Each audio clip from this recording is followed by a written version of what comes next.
दिल्ली में रहने वालों को लगा क्या बड़ा झटका। कहां तक जा सकती हैं कच्चे तेल की कीमतें। दुनिया के ऊपर मंडरा रहा है क्या नया खतरा, और 1 मई से कितने महंगे होंगे टाटा के वाहन, जानेंगे हम मनी टाइम में। नमस्कार, मैं हूं वरुण, स्वागत है आपका प्राइम टाइम शो यानी मनी टाइम में। दिल्ली की बिजली मंत्री आतिशी मारलेना ने 15 अप्रैल से बिजली सब्सिडी बंद करने की घोषणा की है। यानी दिल्ली में अब 46 लाख परिवारों को बिजली बिल पर सब्सिडी नहीं मिलेगी।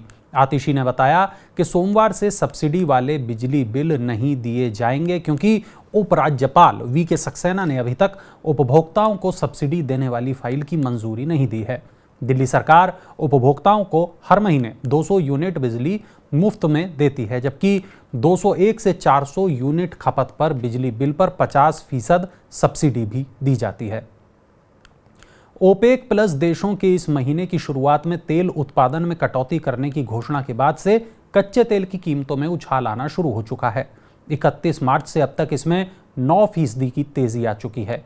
चीन से बढ़ती मांग और अमेरिका की इन्वेंट्री में गिरावट के चलते निकट भविष्य में कच्चे तेल की कीमतें $100 प्रति बैरल तक पहुंच सकती हैं।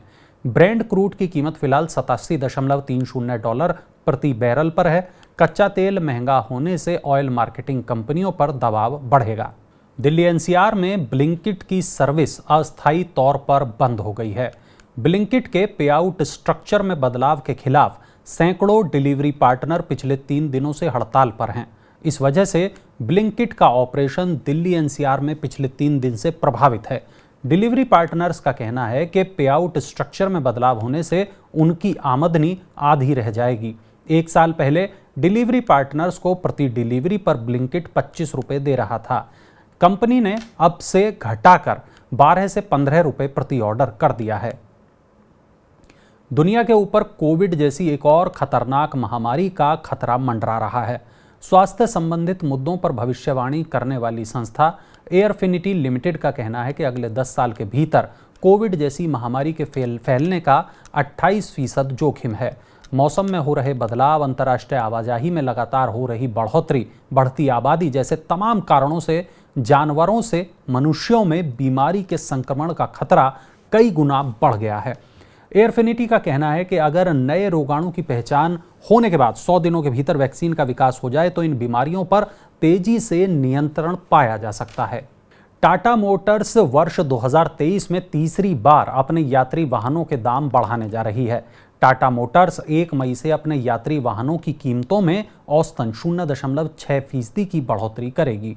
कंपनी अपने वाहनों में BS6 उत्सर्जन नियमों का पालन करने के लिए तकनीकी बदलाव कर रही है, जिसके चलते उसकी लागत में बढ़ोतरी हुई है। इस लागत बढ़ोतरी से निपटने के लिए कंपनी अपने वाहनों के दाम बढ़ा रही है।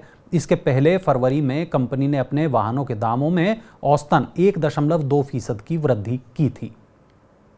आईपीओ बाजार में अब जल्द ही सुस्ती खत्म हो सकती है। निवेशकों को जल्द कमाई करने का मौका मिल सकता है। सरकारी बिजली कंपनी एनटीपीसी अपनी ग्रीन एनर्जी इकाई एनटीपीसी ग्रीन एनर्जी लिमिटेड का आईपीओ लाने की योजना बना रही है। एनटीपीसी ने वित्त वर्ष 2023-24 में संपत्तियों की बिक्री से 6,000 करोड़ रुपए जुटाने की योजना बनाई है। इसमें ग्रीन एनर्जी लिमिटेड का आईपीओ भी शामिल है।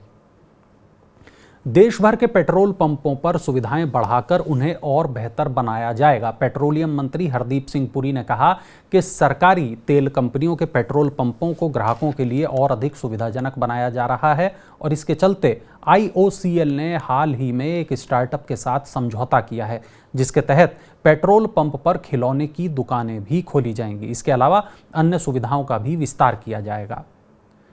वित्त वर्ष 2022-23 के दौरान देश में 10,993 किलोमीटर नए राष्ट्रीय राजमार्ग बनाए गए हैं। यह सरकार के 12,500 किलोमीटर के लक्ष्य से करीब 14% कम है। सरकार ने वित्त वर्ष 22-23 के लिए राजमार्ग निर्माण का लक्ष्य 12,375 किलोमीटर रखा था। वित्त वर्ष 2020-21 में देश में राष्ट्रीय राजमार्ग निर्माण की गति रिकॉर्ड 37 किलोमीटर प्रतिदिन थी, जो वित्त वर्ष 2022-23 में घटकर 30.11 किलोमीटर प्रतिदिन रह गई।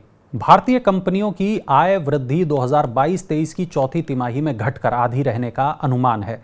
क्रेडिट रेटिंग एजेंसी क्रिसिल ने कहा कि राजस्व वृद्धि वित्त वर्ष 2022-23 की चौथी तिमाही के 22.8% से लगभग आधी होकर वित्त वर्ष 2022-23 की मार्च तिमाही में 10 से 12% रह जाएगी।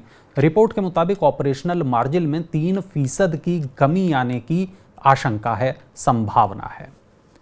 व्हाट्सएप ने अपने यूजर्स को अपने मैसेज पर और ज़्यादा कंट्रोल देने और प्राइवेसी लेवल को बढ़ाने के लिए नए सिक्योरिटी फीचर पेश करने की घोषणा की है। व्हाट्सएप अपने प्लेटफॉर्म पर बातचीत को फेस टू फेस डिस्कशन जितना सुरक्षित बनाना चाहता है और नए फीचर्स के तहत व्हाट्सएप यूजर्स को अब नए डिवाइस पर ऐप का इस्तेमाल करने के लिए पुराने फ़ोन पर वेरिफिकेशन कराना पड़ सकता है। यूजर्स इस फीचर का इस्तेमाल अतिरिक्त सुरक्षा के रूप में कर सकते हैं। पंजाब सरकार ने राज्य में बियर का न्यूनतम और अधिकतम मूल्य निर्धारित कर दिया है। एक्साइज पॉलिसी 2023-24 में उपबंध 28 को जोड़ा गया है, जिससे बियर की दरों को उचित सीमा के भीतर रखने के लिए रिटेल दुकानों पर बेची जाने वाली बियर की न्यूनतम और अधिकतम रिटेल कीमत तय करने की शक्ति सरकार को दी गई है। उबर, ओला जैसे ऑनलाइन प्लेटफॉर्म से ऑटो रिक्शा बुक करने पर ग्राहकों को जीएसटी का भुगतान करना होगा। दिल्ली हाईकोर्ट ने उबर जैसे प्लेटफॉर्म के जरिए ऑटो रिक्शा या अन्य गैर वातानुकूलित वाहनों से सफर करने पर जीएसटी लगाने के केंद्र सरकार के फैसले को बरकरार रखा है। हाईकोर्ट ने उबर इंडिया सिस्टम्स प्राइवेट लिमिटेड और अन्य की याचिकाओं को खारिज कर दिया है। इसमें इलेक्ट्रॉनिक कमर्शियल ऑपरेटर्स प्लेटफॉर्म के जरिए ऑटो रिक्शा की सवारी या बस बुक करने पर टैक्स लगाने के फैसले को चुनौती दी गई थी। Hyundai मोटर इंडिया 2023 की दूसरी छमाही में एक नई एंट्री लेवल एसयूवी को लॉन्च करेगी। इस नई कॉम्पैक्ट एसयूवी का नाम एक्स्टर होगा। नए मॉडल एक्स्टर को वेन्यू से पहले रखा जाएगा। वेन्यू अभी कंपनी की एंट्री लेवल एसयूवी है।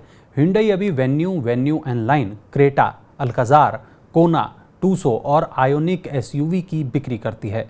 एसयूवी कैटेगरी में एक्स्टर Hyundai का 8वां मॉडल होगा और इसकी कीमत 6 से 10 लाख रुपए के बीच रहने की उम्मीद है।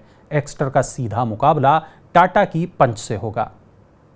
उम्मीद है आपको मनी टाइम का हमारा आज का एपिसोड पसंद आया होगा। आपको हमारा आज का ये शो कैसा लगा बताने के लिए कमेंट बॉक्स में अपनी राय ज़रूर शेयर करें। आपके सुझाव हमें इस शो को और बेहतर बनाने में मदद करते हैं। अपने काम की खबरों को देखने के लिए मनी 9 के मोबाइल ऐप को ज़रूर डाउनलोड कर लें। अब सोमवार को नई खबरों के साथ आपसे फिर होगी मुलाकात। तब तक के लिए गुड नाइट।